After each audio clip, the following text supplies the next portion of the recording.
Здравейте, приятели! Пак ще си видим. Ама какво ще приеме днес?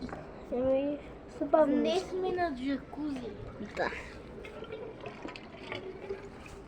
Аз ще двамя пържа. Но е това пържалката. Какво? Не, има с една огромна пържалка. Нещо, което се нарича рана. Какво пръстът ми е до камерата? Добре, какво ще правим сега в това видео? Ще показваме джакузито. Хайде, показвай го, той е малко горещо. Чакай, костителата. What? What? Хайде, показвай джакузито. Окей, само да не спусна телефона, че ми